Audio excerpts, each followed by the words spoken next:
নমস্কার, নিউজ 18 ডিজিটালে আপনাদের সকলকে স্বাগত। আমি বিশ্বজিৎ। এই মুহূর্তে কলকাতার ময়দানের ছবি আপনাদের দেখাবো, আর আপনারা আমার আওয়াজ পরিষ্কার শুনতে পাচ্ছেন কিনা এবং জানাবেন যে কে কোথায় আছেন এবং কেমন আবহাওয়া সেখানে। নিশ্চয়ই বৃষ্টি হয়েছে, রাজ্যের বেশিরভাগ জায়গাতেই বৃষ্টি হয়েছে। যে সিস্টেম ছিল সেই সিস্টেম, দুটো সিস্টেম কাজ করেছে এবং তার ফলে সাগর থেকে প্রচুর জলীয় বাষ্প, অন্যদিকে পশ্চিমী ঝঞ্ঝার একটা প্রভাব রয়েছে। সব মিলিয়ে প্রচুর জলীয় বাষ্প, বজ্রগর্ভ মেঘ, আর তার থেকেই এই বৃষ্টি, বজ্রবিদ্যুৎ সহ বৃষ্টি, ঝড় থেকে বৃষ্টি বেশি হয়েছে। একবার ময়দানের ছবি।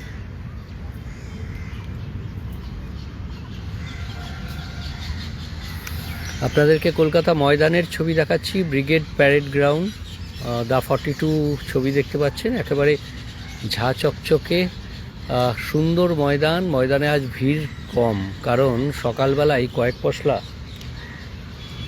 বেশ জোরালো বৃষ্টি হয়েছে। কলকাতায় 15.2 মিলিমিটার বৃষ্টি হয়েছে।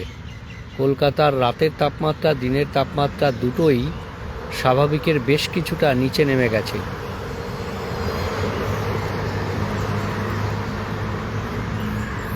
ভিক্টোরিয়া দেখছেন, ময়দান, ব্রিগেড প্যারেড গ্রাউন্ড। আপনারা কে কোথায় আছেন যদি একটু মেসেজ করে জানান, অবশ্যই ভালো লাগে। আর পাশাপাশি বীরভূমে বৃষ্টি হবে কিনা জানতে চেয়েছেন শেখ শাহাবুদ্দিন। গুরুজি, গুড মর্নিং। আমার আওয়াজ পরিষ্কার শোনা যাচ্ছে তো? যারা রয়েছেন একটু জানাবেন। কলকাতায় আজকেও মেঘলা আকাশ দেখতেই পাচ্ছেন, এবং এই আংশিক মেঘলা আকাশ থাকবে। সকালের দিকে মেঘলা আকাশ এবং তারপর আংশিক মেঘলা আকাশের সম্ভাবনা, কিন্তু তার মধ্যেই বজ্রবিদ্যুৎ সহ বৃষ্টির সম্ভাবনা থাকবে। হালকা ঝোড়ো হাওয়া থাকবে। শুধুমাত্র কলকাতা নয়, কলকাতা, হাওড়া, নদিয়া এবং পূর্ব মেদিনীপুর, উত্তর ও দক্ষিণ 24 পরগনা, এই জেলাগুলিতে, অর্থাৎ এই 6 জেলায় আজকেও ঝড় বৃষ্টির সম্ভাবনা থাকছে। বজ্রবিদ্যুৎ সহ হালকা মাঝারি বৃষ্টি এবং তার সঙ্গে 30 থেকে 40 কিলোমিটার গতিবেগে দমকা ঝোড়ো বাতাস বইবে।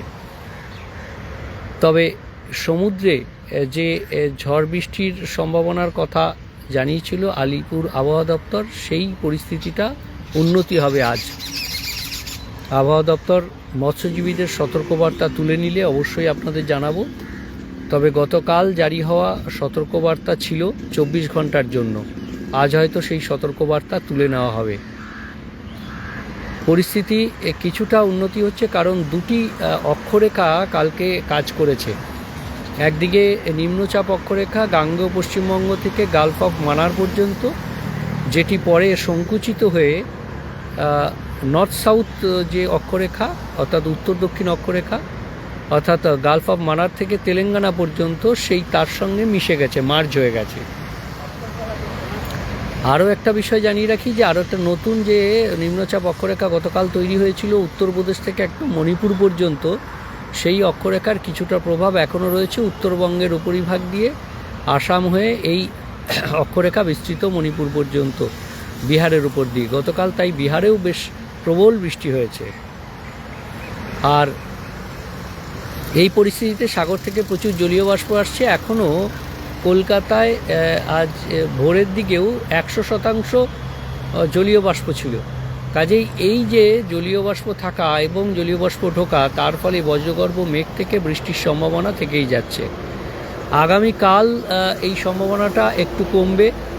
তবে পূর্ব পশ্চিম মেদিনীপুর এবং উত্তর দক্ষিণ 24 পরগনা, পূর্ব মেদিনীপুর, উত্তর দক্ষিণ 24 পরগনা, এই জেলাগুলিতে বজ্রবিদ্যুৎ সহ বৃষ্টির একটা সম্ভাবনা থাকবে হালকা ঝোড়ো হাওয়ার সঙ্গে। তারপর যে পরিস্থিতি থাকবে, অর্থাৎ শনিবার এবং রবিবার, তাতে কিন্তু একটা আবার সেই যে প্রবল একটা আর্দ্রতাজনিত অস্বস্তি, গরম এবং আবহাওয়ার যে পরিবর্তন, সেই পরিবর্তনে আপনারা কিন্তু সেই পরিস্থিতির পরিবর্তন, অর্থাৎ আজ যে মনোরম আবহাওয়া, সেই মনোরম আবহাওয়াটা কাল থেকে কিছুটা কমবে এবং শনি রবিবারে অনেকটাই কমবে। শনি রবি সোমবার, সোম মঙ্গলবার আবারও বজ্রবিদ্যুৎ সহ হালকা বৃষ্টির একটা সম্ভাবনা থাকছে, হালকা ঝোড়ো হাওয়া। সেক্ষেত্রে পশ্চিমের দু এক জেলা এবং পূর্ব পশ্চিম মেদিনীপুর, ঝাড়গ্রাম, পুরুলিয়া, বাঁকুড়া এই ধরনের জেলাগুলিতে একটু বেশি থাকবে। উত্তরবঙ্গের কথায় আসি এবার। উত্তরবঙ্গে আজও বৃষ্টির সম্ভাবনা সব জেলাতেই প্রায়, তবে উপরের দিকে জেলা দার্জিলিং, কালিম্পং, আলিপুরদুয়ার, কোচবিহার, জলপাইগুড়ি এই জেলাগুলিতে বজ্রবিদ্যুৎ সহ বৃষ্টির সঙ্গে একটা হালকা ঝোড়ো হাওয়া 40 থেকে 50 কিলোমিটার বেগে বইতে পারে।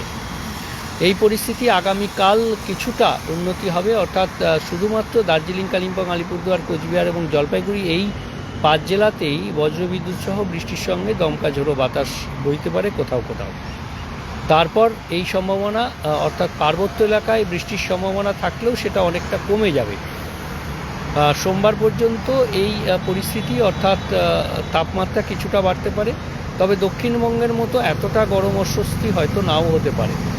তবে দক্ষিণবঙ্গে রবি সোমবার, শনিবার থেকে সোমবার পর্যন্ত একটা তাপমাত্রা বাড়বে, গরম এবং অস্বস্তিও ক্রমশ বাড়বে। অর্থাৎ কলকাতার তাপমাত্রা যেটা 30 ডিগ্রি সেলসিয়াস, 31 ডিগ্রি সেলসিয়াসে পৌঁছেছে, সেই তাপমাত্রাটা কার্যত আবার 35-36 ডিগ্রি সেলসিয়াসে সোমবারের মধ্যে, রবি সোমবারের মধ্যে হতে পারে।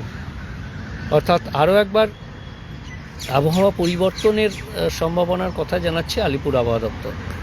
ভালো থাকবেন, সুস্থ থাকবেন, অবশ্যই দেখতে থাকবেন নিউজ 18 ডিজিটাল, কারণ নিউজ 18 ডিজিটালে সব খবর সঠিকভাবে সবার আগে। ধন্যবাদ, সকলে ভালো থাকবেন আর দেখতে থাকবেন নিউজ 18 ডিজিটাল।